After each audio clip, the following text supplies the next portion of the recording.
চালাক মিয়া দোস্ত নওজোয়ান ভাত খাও, ভাতে তো খাও আর কিতা, আর বীর মানে মোবাইল টিপো আর নারী দেখো, ছবি দেখো আর চুলের পেখম ঘুরাও। হ্যাঁ ঘুরাও, সমস্যা নাই আব্বা,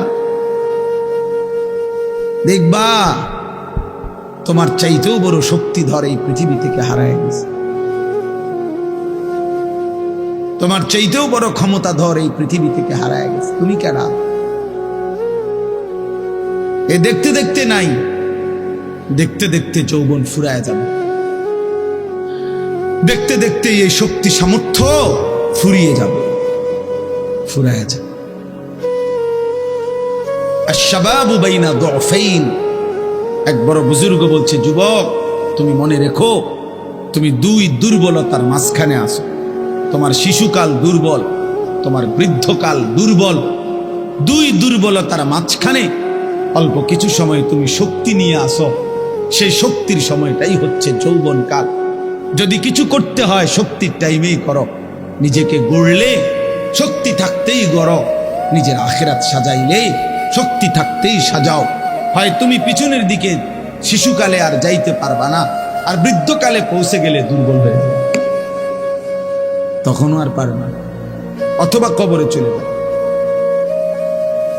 এই জন্য 17 বছরের, 18 বছরের, 20 বছরের ছেলে তোমাদেরকে বলি, বাপ এত অল্প বয়সে যদি আল্লাহ পাকের এত বড় নাফরমান হও, মাত্র 18 বছর বয়সেও যদি তুমি আল্লাহকে এইভাবে না চিনো, 18 বছর 20 বছর বয়সেই যদি তুমি একটা সেজদা দিতে মন না চায়, আরে জানোয়ার তুই 60 বছর পর্যন্ত যাইতে যাইতে তোর অবস্থা কি হবে? বেঈমান, এই বেঈমান, এই নিকৃষ্ট, তোর হালাত কি হবে? তুই 18 বছর বয়স না হইতে যদি আল্লাহর এত বড় দুশ্মন হস, তো তোর বাকি হালাত।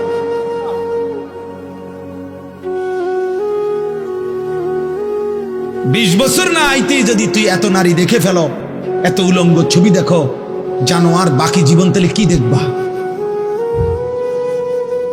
হাইওয়ান বলো, বাকি হায়াত কি দেখবা? তাহলে যা দেখার তো সব দেখে এলেছে।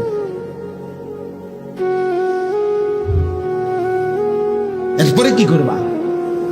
এত কম বয়সে এত নারী, এত অল্প বয়সে এত উলঙ্গ ছবি দেখে ফেললাম, এত অল্প বয়সে চরিত্র এভাবে নষ্ট করে ফেললাম যে নারী ছাড়া, ছবি ছাড়া, জেনার দৃশ্য ছাড়া, বন্ধুদের অসৎ আড্ডা ছাড়া। ওই দেখেন ওই অপদার্থের দিকে দেখেন, ওই দেখেন ওই অপদার্থ কি করে।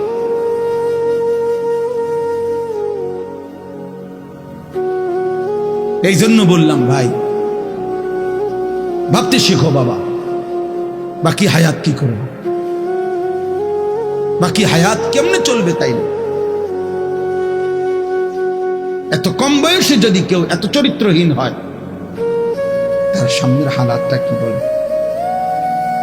40 বছর পুষতে পুষতে তার অবস্থা কি হবে? 60 বছর, 365 দিন, যে কোনো দিন খোদার 1 বছরে ফজরের নামাজ পড়ে নাই, পরে আর আল্লাহ মনে করাই দিবে কে?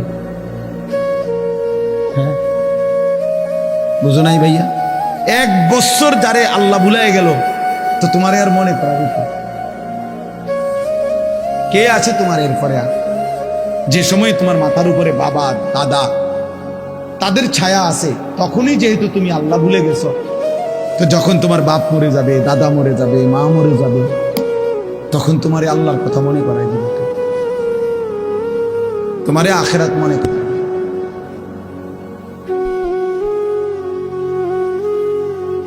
ছোটবেলায় আমার মনে আছে, আমার ছোট্টবেলা থেকে আমার মা সারাটা জীবন মা আম করে নামাজের কথা জিজ্ঞাসা।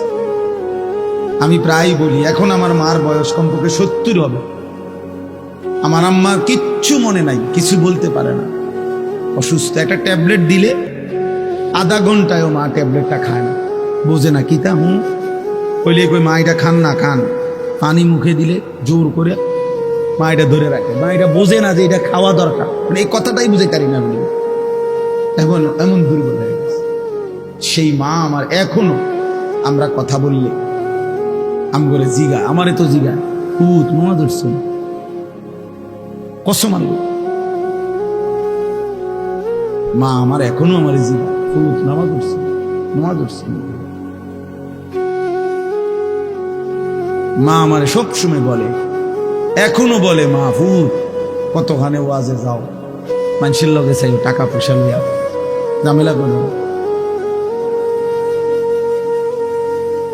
তো আমার 44 বছর বয়স, 44 বছর বয়স আমি মায়ের সেই নজর নেগ্রান আলহামদুলিল্লাহ। তোমার 18 বছর বয়সেই তোমার আব্বাও তোমারে বলে না, মাও বলে না, সমাজের কেউ ডাকে না।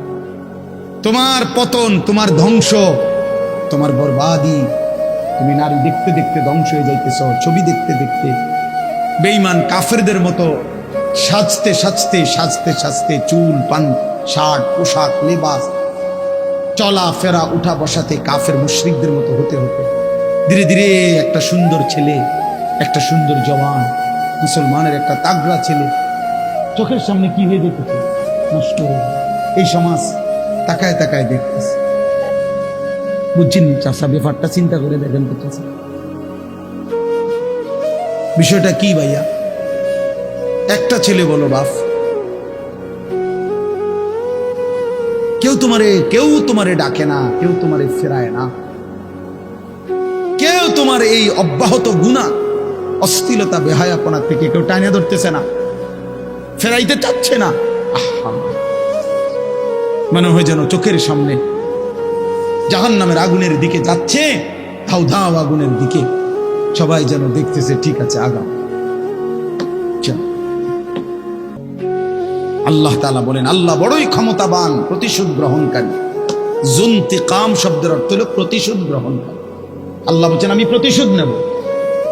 এই শব্দ ডাইরেক্ট বলছে, আমি প্রতিশোধ নেব। আমার একটা লোকমা ভাতের হিসাব নেব, আমার এক ঠোক পানির হিসাব আমি নেব, আমার প্রতিটা নিঃশ্বাসের হিসাব। সুম্মা লাতুসআলুন্না ইয়াউমাইদিন আনিন নাঈম, আমার প্রতিটা নিয়ামতের হিসাব। এজন্য প্রিয় বন্ধু আমার, বাপ আমার, দয়া করে আল্লাহর ওয়াস্তে বাবাদেরকে বলি, যুবক ছেলে তোমাদেরকে বলি, আমাকেও বলি, আমরা সবাই মিলে আল্লাহর দিকে ফেরা দরকার। কার দিকে? একটা ছেলে হইলেও মাইন ভাইয়া নষ্ট করে দিও। এই ভাই, প্রিয় কিশোর মনে রাখো, নিজের ভালো কুত্তাও বোঝে। একটা কুকুররে যদি কেউ লাঠি আলগি দেয়, এই কুত্তাটাও ওটা বোঝে যে এটা দিয়ে আমার যদি বাড়ি দেয় আমার ক্ষতি হবে, এই জন্য কুত্তায় দৌড় মারে, ঠিক না? তাহলে নিজের কমপক্ষে নিজের ভালো, নিজের সেফ, এটা কুত্তাও বোঝে, এটা জানোয়ারও বোঝে। তো তুমি বোঝো না ভাইয়া, তুমি এদুরও বোঝো না? তোমার এই রাত দিন নারী দেখা, ছবি দেখা, উলঙ্গ দৃশ্য দেখা তোমার এই জাহান্নামের আগুনে পোড়াবে, এদুরও বুঝলা না?